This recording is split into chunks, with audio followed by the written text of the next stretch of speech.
Well, hey guys. Sorry I don't have any lipstick on, but my God, I rarely ever get to use it. I can't even find it anymore. Well, so what's going on? Well, I guess I think I did tell you all that Amazon gave us a $500 bonus. They did take 25% tax out, but it's the thought that counts, right? Right. And let's see, I filed my taxes and I filed them 3 days before they were done. And I got my check. Well, it went into my account. The point is, I didn't even know it was there. So I have no idea how long it was there until the day I actually saw it. And what made me see it was, well, you know that I've been making payments to the state because they said I missed a couple of years of paying taxes. Well, they took my state refund check and they decided, and I still don't get this, that it was enough to cover that 1 year, which they told me I owed $2,000. Well, they said that because they were able to get that money, that they were going to waive all the fees and fines and all that stuff, and the $350 covered it, and that year was paid in full. I don't understand it, but I'll take it. And the only reason why I found the income tax return is because that is the same account that I have the IRS take out of every month, and I wanted to make sure I had transferred some money there so they could get it when they were ready to take it. So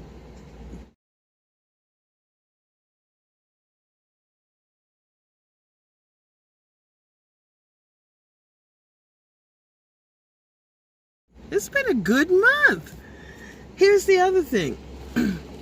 We all know when I moved to the little efficiency, it's because one, I didn't want to have to sign another lease with my old landlord, and two, I had lost 3 clients a couple of months earlier, and I wasn't sure I was going to be able to come up with the security deposit and first month's rent in enough time. And I had already made the decision to take the efficiency before I even applied for Amazon. So of course, once I got the Amazon job, money was no longer an issue. And I said, well, when I'll look for something bigger a little later when I'm not so busy at work. Well, we were busy at work, and then we had a pandemic. And now I'm going to be a grandma. And I realized I finally got the studio situated so I can hide all the new camping gear. And now I'm going to have a crib, a car seat. I can't even get a car seat in this truck because I put the rack in there for all the camping gear, and it stops the back seat from coming back up. And I realized I'm out of space. I'm out of space. I don't have room for baby gear now. So I asked my landlord if she had something bigger, and she said no. I asked if I could put a storage shed in the backyard, and she said no, which I understand, because if you let me do it, then everybody's going to want to do it. So the only other option was to rent a storage unit, which I refused to do. I refused to spend $50 or $70 a month on a storage unit and then have to drive across town every time I want to go camping. So I decided what I would do instead is I would move, because that was the original plan. When I got things straightened out, I would find, another small apartment. I don't know if anybody's tried to look at apartments during all this stuff. It's almost impossible. There are so many people being evicted and so much stuff going through the court system now that evictions are possible, that you have to wait 4 or 5 weeks until the eviction process is over and they can get those people out of their apartments. And I didn't mean to say that in a bad way, but that is just the way it is. That you have to put a deposit down on something before you even get to see it. I have never heard of such. And I've been renting all my life. So I stumbled across an apartment from an old former landlord. One thing I tried never to do was burn a bridge. I don't burn a bridge unless you were so fucked up I never ever want to come across you again. Then I will burn that puppy down. But for the most part, people in my life have been pretty decent. So I try not to burn bridges. So I reached out to a former landlord and asked her if she had anything. And she had one bedroom apartment, not in the best part of town, but I also wanted to stay no more than $900 a month, which is what I'm paying now. And she had something in that category. So I went to look at it.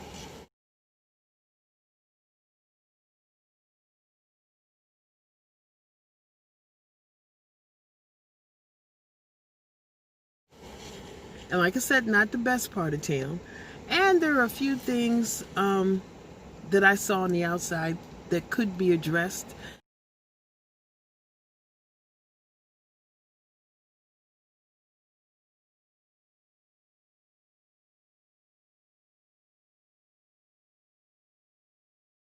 And maybe they haven't been there for a moment. Maybe when they meet me there on Tuesday to show me the actual apartment, because I still haven't seen it yet,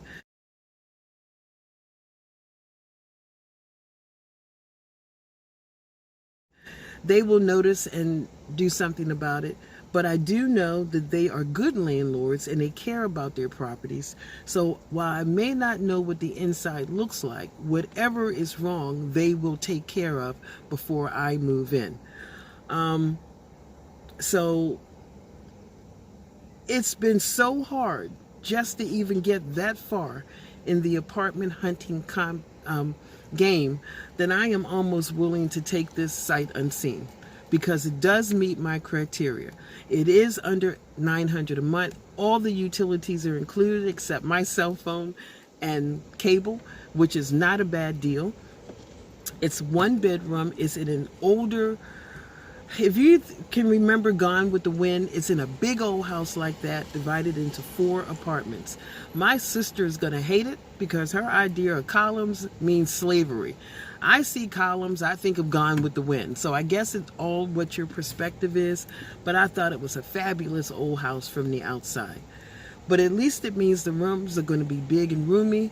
There's a raggedy backyard, and I do mean raggedy, but nothing that a little indoor-outdoor carpet won't take care of.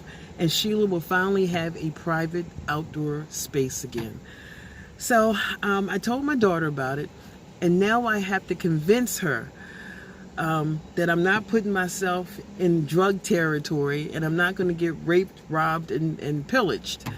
So I'm going to take her over to see the outside of the house and try to explain my reasoning.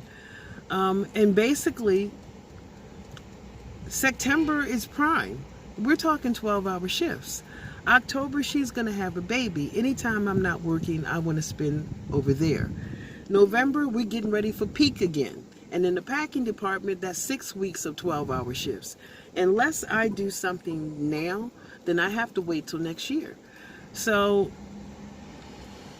I guess my feeling is, as long as it's got 2 big closets, one for my personal clothing and shoes and one for the for all my camping gear, unless there's something really wrong with this place, I'm going to give them the money, okay? I'm going to give them the money. So I'll let you know how it goes.